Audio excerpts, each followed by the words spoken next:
ہم بہنیں تو ابو کے ساتھ گاؤں میں رہتی تھیں، لیکن بھائی کراچی کے کالج میں زیر تعلیم تھا۔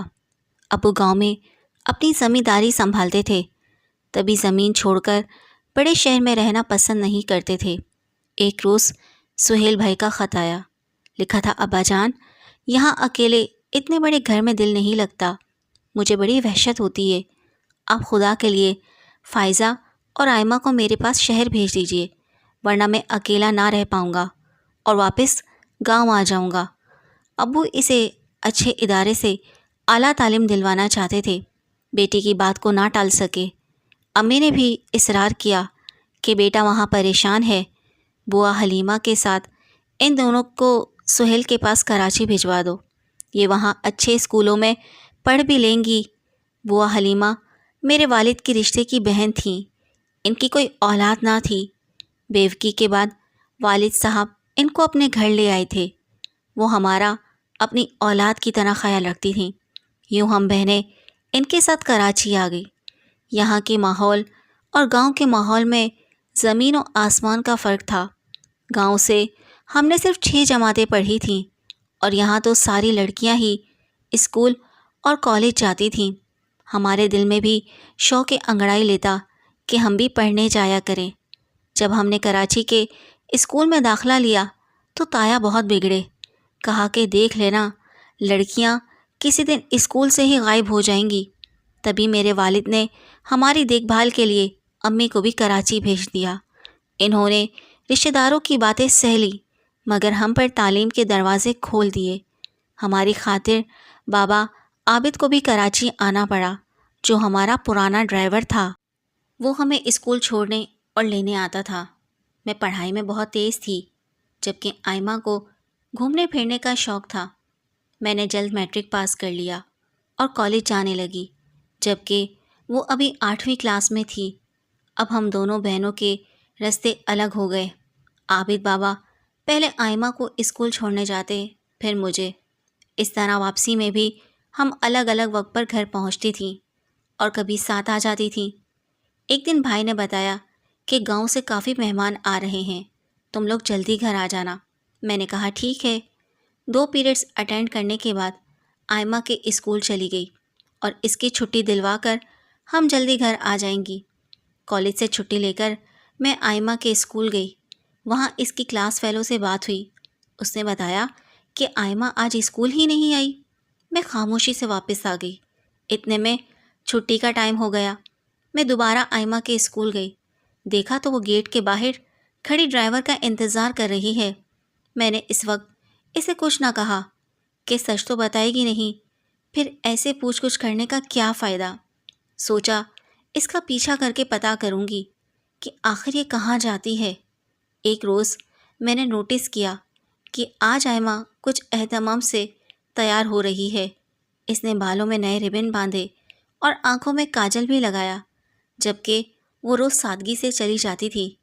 آج اس کے کپڑے بھی اجلے تھے اور اس نے استری پر بھی کافی توجہ دی تھی۔ میں اس کی تیاری اور انداز کو غور سے دیکھ رہی تھی۔ اس روز میں نے اپنا آخری پیریڈ چھوڑ دیا اور اس کے اسکول چلی گئی۔ چھٹی ہونے میں کچھ دیر تھی، دیکھا وہ اسکول سے کچھ دور نیلے رنگ کی کار سے اتری اور اپنے ڈرائیور کے انتظار میں مخصوص جگہ جا کر کھڑی ہو گئی۔ وہ اپنے خیالات میں اتنی گم تھی کہ اس نے مجھے نہیں دیکھا، یہاں تک کہ میں اس کے قریب پہنچ گئی۔ تھوڑی دیر میں ہمارا ڈرائیور آ گیا اور ہم دونوں بہنیں گاڑی میں بیٹھ گئیں۔ راستے بھر میں چپ رہی، نہ ہی آئمہ کچھ بولی۔ گھر آ کر میں نے اس سے کہا، آئمہ، تم کو ذرا شرم نہیں آئی؟ ابو نے سارے خاندان کی مخالفت کے باوجود بھیا کے کہنے پر کتنی مشکل سے ہمیں پڑھنے کی اجازت دی ہے، اور تم ان کے اعتماد کو اس طرح دھوکہ دے رہی ہو۔ کیا ہی اچھا تھا کہ ہم گاؤں میں ہی رہتی۔ جب میں نے اسے خوب لعنت ملامت کی تو وہ رونے لگی اور مجھ سے وعدہ کیا کہ اب وہ پھر کبھی اس لڑکے سے نہیں ملے گی۔ میرے پوچھنے پر اس نے بس اتنا ہی بتایا کہ وہ بہت اچھا اور شریف لڑکا ہے اور بہت جلد پڑھنے کے لیے لندن جا رہا ہے۔ امتحان کے بعد میں نے آئمہ کو امی کے ساتھ گاؤں بھجوا دیا۔ مجھے ڈر تھا کہ وہ کوئی غلطی نہ کر بیٹھے۔ بھیا کی شادی ہو گئی تو میں بھائی کے ساتھ کراچی میں رہ گئی، اور آئمہ امی کے ساتھ گاؤں میں ہی رہنے لگی۔ وہ جب بھی کراچی آتی بہت پریشان ہوتی، اس لڑکے کو یاد کر کے روتی۔ میں اس کو سمجھاتی کہ پگلی بھول جا، اس کو کون تھا، کہاں گیا۔ وہ سمجھتی تھی کہ شاید وہ لندن چلا گیا ہوگا۔ وہ مجھ سے کہتی، باجی میں نے آپ سے وعدہ کیا تھا کہ اس سے کوئی واسطہ نہ رکھوں گی، اس لیے تبھی آخری بار ملی تھی۔ اس نے پتہ دینا چاہا تو میں نے نہ لیا، اور اس نے جب میرا پتہ مانگا تو میں نے نہ دیا۔ میں ڈرتی تھی کہ اگر اس نے خط و کتابت کی کوشش کی تو آپ ابو کو کہہ دیں گی۔ آئمہ نے بتایا کہ اس لڑکے نے اس کو اپنی گھڑی بھی دی تھی کہ اس گھڑی کو دیکھ کر مجھے یاد کر لیا کرنا۔ میں اسی گھڑی میں ٹائم دیکھ کر تمہارے پاس آیا کرتا تھا۔ چھوٹی بہن کو روتے دیکھ کر میرا دل پسجنے لگا اور میں خود کو مجرم سا محسوس کرنے لگی۔ ایک روز اس کے رونے پر مجبور ہو کر میں نے ایک ہفتے روزہ میں اشتہار دیا اور پورا واقعہ بھی لکھ دیا۔ آئمہ بتاتی تھی کہ وہ بھی گاؤں کا رہنے والا تھا اور 2 بہنوں کا اکلوتا بھائی تھا۔ ہفتے میں ایک دن آئمہ اسکول سے چھٹی کر کے اس سے ملتی تھی۔ وہ اسے گھمانے لے جاتا۔ وہ کہتا تھا کہ آئمہ میں تم سے شادی کروں گا، اس سے پہلے کبھی تم پر بری نظر نہیں ڈالوں گا۔ کبھی کبھی وہ صبح اٹھ کر میرے پاس آ جاتی اور کہتی، باجی آج میں نے اس کو خواب میں دیکھا ہے۔ میں اپنی بہن کو سمجھاتی کہ دیکھو تم ابھی ناسمجھ ہو، مردوں کو نہیں جانتی، وہ تو تم کو بھول بھی چکا ہوگا۔ کسی کا خیال اتنا نہیں لگا لینا چاہیے کہ آدمی نفسیاتی مریض بن کر رہ جائے۔ وہ بیچاری چپ رہ جاتی، اپنا دکھ میرے سوا کسی اور سے بانٹ بھی نہیں سکتی تھی۔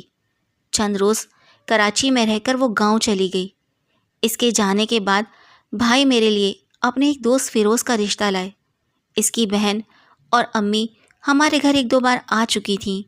انہوں نے مجھے دیکھا اور پسند کر لیا۔ کچھ دنوں بعد فیروز کی امی نے بھابھی سے رشتے کے لیے ذکر کیا تو بھائی نے امی ابو کو گاؤں سے بلوا لیا۔ میرے والدین نے لڑکے کو دیکھا اور سوچا کہ رشتہ اچھا ہے، ہماری لڑکی بھی کافی پڑھ لکھ گئی ہے، اب کسی ان پڑھ سے نباہ مشکل ہے۔ تبھی انہوں نے بہت سوچ سمجھ کر میری منگنی فیروز سے کر دی کہ وہ بھی اعلیٰ تعلیم یافتہ تھا۔ آئمہ کی منگنی ماموں کے لڑکے سے ہو گئی۔ وہ صرف میٹرک پاس تھا۔ اگرچہ ماموں کی کافی زمینیں تھیں، لیکن بیٹے نے میٹرک کے بعد تعلیم کی طرف توجہ نہ دی۔ منگنی کے بعد بھی میں نے کبھی فیروز کو نہیں دیکھا، کیونکہ ہم اندرون سندھ کے روایتی گھرانے اور خاندانی رسم و رواج کے سختی سے پابند تھے۔ ان دنوں منگیتر سے پردہ کیا جاتا تھا، اس لیے وہ بھی مجھ کو نہیں دیکھ پائے۔ جب والدہ اور بہنوں نے پسند کر لیا تو انہوں نے اپنے گھر والوں کی پسند پر بھروسہ کر لیا۔ منگنی کے بعد صرف 2 مرتبہ وہ ہمارے گھر آئے، وہ بھی عید کے دوسرے روز بھائی کے ساتھ آئے اور انہی کے ہمراہ کراچی چلے گئے۔ وہ صرف 1 روز ٹھہرے۔ وہ مردان خانے میں، جو گھر سے تھوڑا دور ہی بنا ہوا تھا۔ آئمہ کو البتہ میرے منگیتر کو دیکھنے کا بڑا شوق تھا، مگر جب بھی وہ گاؤں آتی اتفاق سے فیروز بھیا کے گھر نہیں آ پاتے تھے۔ منگنی کے 6 ماہ بعد شادی کی تاریخ رکھ دی گئی اور تیاریاں ہونے لگی۔ میرے ساتھ آئمہ کو بھی مایوں بٹھا دیا گیا۔ ہم دونوں بہنوں کی ساتھ رخصتی ہونا تھی۔ اس کی بارات حیدرآباد سے آئی تھی اور میری کراچی سے۔ شادی کا دن آ گیا، رخصتی ہو گئی اور میں رات 10 بجے دلہا کے گھر پہنچا دی گئی، جبکہ آئمہ بیاہ کر حیدرآباد چلی گئی۔ رواج کے مطابق ہم دونوں کو 7ویں دن مائکے آنا تھا۔ اتوار کی صبح 8 بجے میں امی کے گھر آ گئی اور آئمہ کوئی 2 بجے حیدرآباد سے آئی۔ ہم دونوں ہی اپنی اپنی جگہ خوش تھیں۔ آئمہ کی شادی اپنوں میں ہوئی تھی، اسے ابھی تک میرے دلہے کو دیکھنے کا اشتیاق تھا۔ ہماری شادی والے دن تو وہ خود دلہن بنی ہوئی تھی، اس لیے فیروز کو نہیں دیکھ پائی تھی۔ بار بار کہتی کہ باجی تمہارے دلہا کب اندر آئیں گے کہ میں ان کو دیکھوں۔ رات کے 8 بجے فیروز آئے۔ میں نے ان کو بتایا کہ مجھ سے زیادہ میری چھوٹی بہن آپ کا انتظار کر رہی ہے۔ میں آئمہ کو کمرے میں لے آئی۔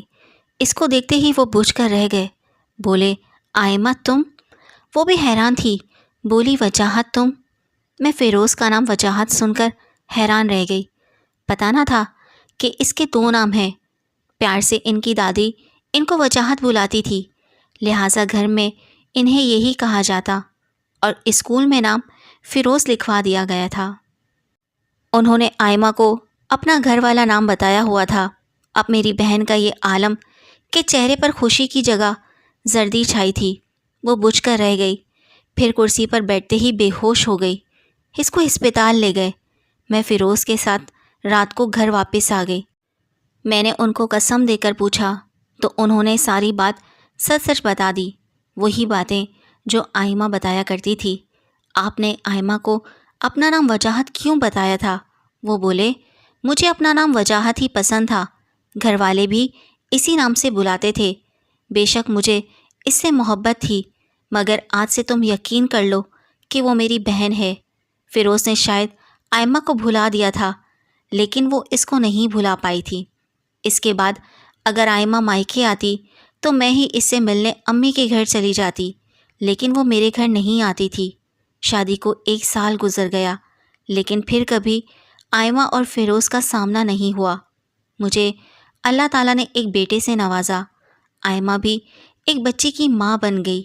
اس کے سسرال والے آئمہ سے شکوہ کرتے کہ وہ اداس رہتی ہے اور اس کا دل ابھی تک شوہر سے نہیں لگا ہے، گھرداری میں بھی دلچسپی نہیں لیتی ہے۔